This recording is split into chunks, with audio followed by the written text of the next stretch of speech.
والنهاردة وفي خامس حلقاتنا من سلسلة قصص الأنبياء هنكمل سلسلة قصص الأنبياء مع النبي اللي جه بعد سيدنا إدريس. بعد سيدنا إدريس عليه السلام ما مات، فضل الناس بعده يعبدوا ربنا. كلهم كانوا مؤمنين بربنا، ممكن يعملوا ذنوب بس بيرجعوا يستغفروا ربنا تاني. كلهم عارفين انهم بيعبدوا ربنا وبس، ومحدش ابدا بيعبد غير ربنا. طب ايه اللي حصل بعد كده؟ كان في كام واحد وسط الناس كانوا صالحين وطيبين، كانوا بيعلموا الناس الخير والعبادة، ولهم مكانهم اللي بيقعدوا فيه يعلموا فيهم الناس عبادة ربنا سبحانه وتعالى وأعمال الخير، والناس كانوا بيحبوهم جدا. وفي يوم من الأيام الصالحين دول كبروا وماتوا. الناس حزنت عليهم جدا وقالوا احنا مش عايزين ننسى الناس الصالحين دول، وعشان كده هنعمل تمثال لكل واحد من الناس الصالحين دول عشان نفضل دايما فاكرينهم وما ننساهمش ابدا. وفعلا بنوا لكل واحد منهم تمثال في المكان اللي كان بيقعد فيه. وعدت الايام والسنين، وناس ماتت وناس اتولدت، وبدأت الناس تنسى قصة التماثيل الحقيقية.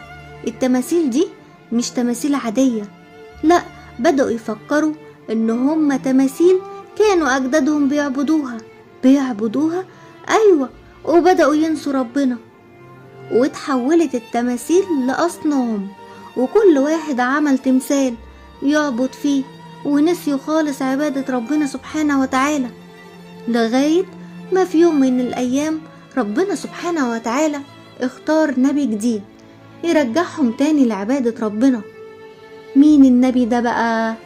ده قصة النهاردة هنتكلم عن سيدنا نوح عليه السلام.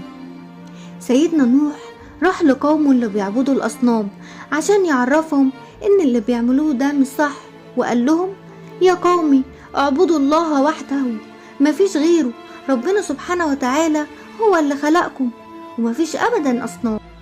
طب يا ترى قوم سيدنا نوح يا ترى سمعوا كلامه؟ للأسف لا، قالوا له انت في ضلال واحنا اللي صح، ومش هنسيب ابدا عبادة الأصنام اللي كان بيعبدها أجدادنا. فسيدنا نوح قال لهم أنا رسول ربنا ليكم، وببلغكم رسالات من ربنا خلاني أعلم أشياء انتم ما تعرفوهاش. فردوا عليه بتكبر وقالوا له انت بشر زينا زيك ومش رسول، واحنا عارفين انك بتقول كده بس عشان تبقى أحسن مننا. لا، مش هتبقى أحسن مننا، واشمعنى ربنا يختارك انت؟ وربنا لو هيبعت لنا حد اكيد هيبعت لنا ملاك، انما انت بشر زينا.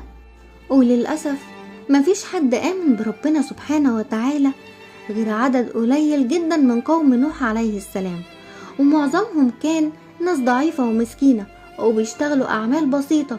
لكن الأغنياء والأقوياء مش راضيين أبدا يأمنوا بربنا، وقالوا لسيدنا نوح إن اللي اتبعك وسمع كلامك أقل ناس فينا، إزاي نبقى معاهم؟ هم ما فكروش في كلام سيدنا نوح وإن هو الصح، هم اتكبروا إن هم يبقوا مع الضعفاء ويأمنوا بربنا زيهم. قوم نوح فضلوا مصممين على إنهم هم الصح، واتكبروا يسمعوا كلام سيدنا نوح.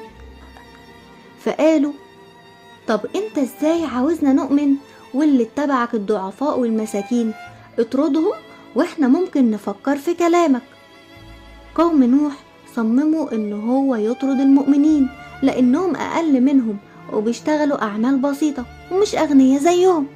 فسيدنا نوح رد عليهم وقال لهم الضعفاء اللي بتتكلموا عليهم دول ناس امنوا بربنا سبحانه وتعالى، ومدام قلوبهم مؤمنة بربنا سبحانه وتعالى انا ما اقدرش ابدا اطردهم، لاني بخاف من عقاب ربنا سبحانه وتعالى. طب سيدنا نوح فضل يدعو قومه كام سنة؟ 950 سنة. ايوه، 950 سنة. طول السنين دي وسيدنا نوح بينصحهم فيها بكل الطرق، وبرضه ما استجابوش، لحد ما في يوم قوم سيدنا نوح قالوا له: انت كلمتنا كتير واحنا خلاص مش هنؤمن، وهنفضل نعبد الآلهة بتاعتنا مهما قلت لنا. وبقوا لما سيدنا نوح يكلمهم يسدوا ودانهم، ومش عايزين ابدا يسمعوا كلامه ولا اي كلام عن ربنا سبحانه وتعالى. ربنا عرف سيدنا نوح ان خلاص مفيش حد تاني من قومه هيؤمن، وكل الباقيين دول كافرين. سيدنا نوح لما عرف ده دعا على قومه الكافرين، وطلب من ربنا سبحانه وتعالى ان ما يبقاش في حد منهم تاني على الارض. ربنا سبحانه وتعالى امر سيدنا نوح بصنع سفينة، وبدأ فعلا سيدنا نوح يصنع السفينة. وكان في الوقت ده كل الكافرين بيسخروا من سيدنا نوح، سفينة ايه اللي بيصنعها دي وهيعمل بيها ايه؟ لكن هو فضل صابر وبينفذ اوامر ربنا سبحانه وتعالى لحد ما خلص السفينة.